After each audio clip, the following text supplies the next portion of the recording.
And unfortunately, we are now getting this confirmed right into our newsroom that the police officer that was shot earlier has died. Absolutely tragic. This is a very sad and tragic night for the NYPD here in the city. When one goes down, their family, and there's a part of their heart and in their soul that is with that officer. And no doubt this man was doing, to his perhaps last breath, his duty to try and stop this gunman, a guy who had a long rifle. I mean, that is a much more challenging situation that you may occur on the street. It's not clear whether he was wearing a vest or not. They usually are.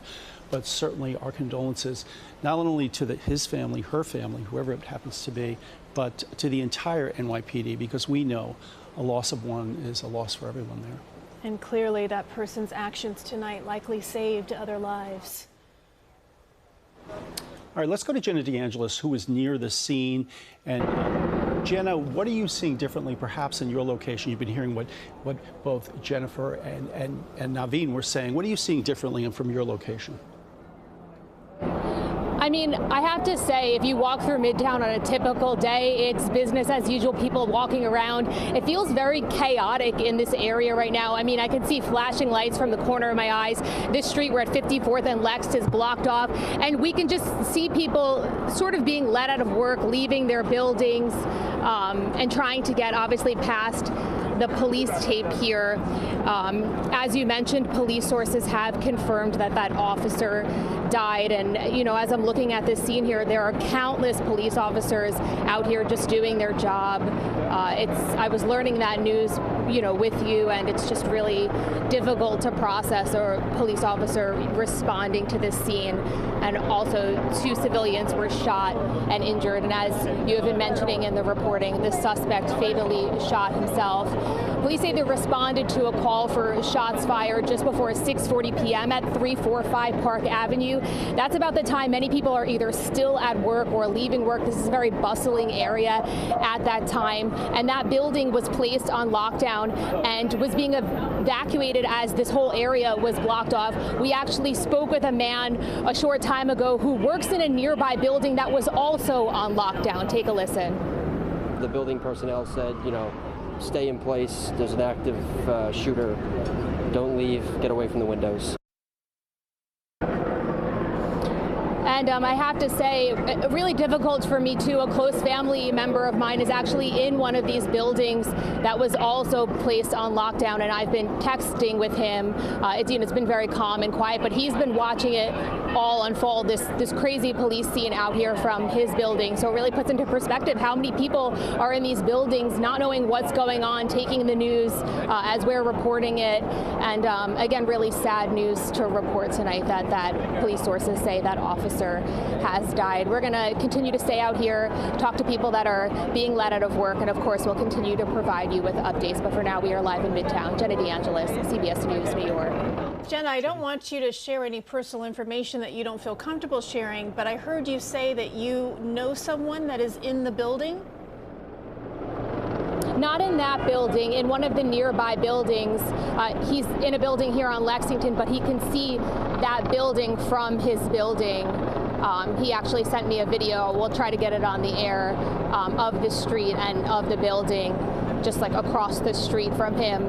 But it's my brother-in-law, and my sister had texted me frantic when he texted her saying his building was on lockdown. It just really brings it home, and the gravity of the situation. I mean, people at work and this happening in the middle of their workday. It's just really, really scary. It certainly is, Jenna, and I'm so thankful that your family, your brother-in-law, is safe, and there are others that are also thanking that they are feeling extra blessed tonight because their family member is on their way home as well. I was just going to say, the minute this happened, I got a text from my daughter, and she's right in that area, and she said, is it okay to leave? And of course, your initial instincts are, no, stay in place. There's no stay in place order. But you can imagine that text that I got was probably throughout the city. Absolutely. Parents, friends, daughters getting those texts. What's going on? What's next? What do I do? Let's give an update on the shootings and also the injuries and the status of some of the victims.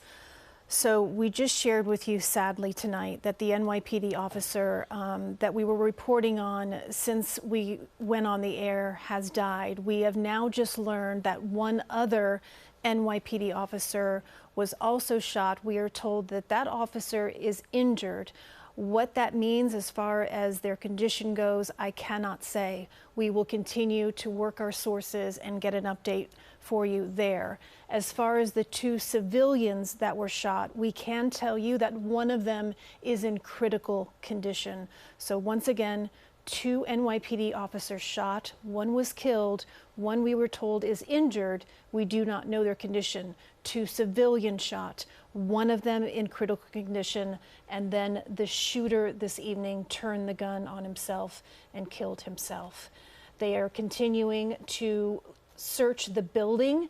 You can see police officers are still paying a lot of attention to this black vehicle that appears to have just pulled up near the scene. And whoever was driving that car got out pretty quickly. Right. Police have used a device to open up the passenger side door and also the trunk, and they've been taking several items out of that car. And we should state the obvious that the NYPD is saying, please avoid this area. In fact, Park between 46th and 52nd all the way down is closed. There's interruptions of subway service going into the Lex and 53rd Street stations, the E and the M. The 6 train is skipping 51st Street. It's obviously a very good idea to avoid this area. You're not going to be able to get very far anyway, even if you're on foot. Police are shushing everybody away. And we are looking forward to getting more information from the police, hopefully within the next hour or so. So doing a quick search online, this building is known as the Bristol-Myers Squibb building. I can also tell you that there are several companies that are housed in this building. Some of the more notable ones that you will likely have heard of are the NFL, the Blackstone Group, KPMG, and also Bank of America. We can tell you that there are street closures, as I know that you were mentioning, Dick. Also, subways are skipping some of these stops in this area. That's obviously to give police and investigators some time to secure, not only just secure the area, but also secure all evidence. Exactly, because in a sense, on the one sense, we have a shooter who's believed to be dead now, but and it seems to be that the police do not feel that there's another shooter, but we don't know if this person had any support, because until you know what the motive is, you're not going to know why he was there. You just mentioned 4 or 5 major companies. Was he coming back to target somebody there? Now, some of the reporting says he got into the building and went upstairs, and we don't know where the victims were. Were they on the main floor? Were the 2 police officers on the main floor or further into the building? Was there a chase involved? All this has to be sort of played out, figured out, and then police perhaps can say, okay, we can come out and give you all our information. Absolutely. In a building like this, though, as one of our law enforcement experts was sharing with me, Darren Porcher, and that is the tool that they have now of security video in these companies and also just on the streets here in the city. The NYPD has the ability to tap into these cameras and look at this footage in real time to help piece together everything and act quickly, so quickly. In modern times, this would have never happened 10, 15 years ago. Because almost certainly, the minute they said that they were looking for someone, they were already scanning all the cameras around the building. They likely probably saw this guy going in on a camera, not them at that time, but later have a photo, because he had a long gun, and presumably it's a long gun. It's not tucked under your coat or something like that. And then what they do is they immediately say, okay, has he left the building? Do we have any video that shows that? And that, no doubt, all played out very quickly. It turns out it appears he was already in the building, though. And they knew exactly who they were looking for by capturing those images of him. That quickly that they did. Naveen Dhaliwal has been standing by. Naveen, what are you seeing now? Anything new?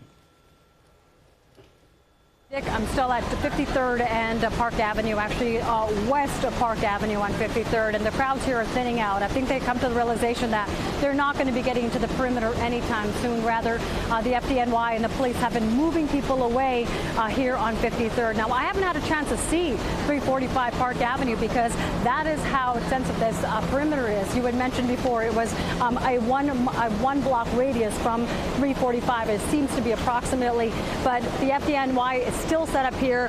The gurneys are still here, which tells me that this is a very active, fluid situation where we could get more information on who else is involved.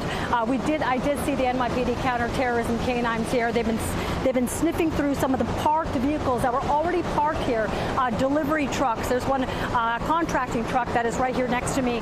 We saw a dog sniffing that truck earlier today, or just maybe not early, about 10-15 minutes ago. But as far as here, some of the individuals who work here initially very concerned, as you can imagine, because about 6:30 when they're working, security told them to leave. They didn't know why. And then alerts bumping on their phone that there was an active shooter. Then there's that concern as to when you get evacuated from your building, where do you go? You know, streets are closed. So a lot of confusion, a lot of concern. But once they learned that that shooter was found, there was that sigh of relief that I had mentioned earlier. And you can imagine that. But you had also had said that you don't know if someone else is involved. So people are very cautious at this time. They are going about their business, likely going home, because a lot of these businesses or buildings in here are closed off to employees and the general public. So no one's going through here anytime soon. But there is that slight sigh of relief that this shooter is not on these streets anymore. Back to you.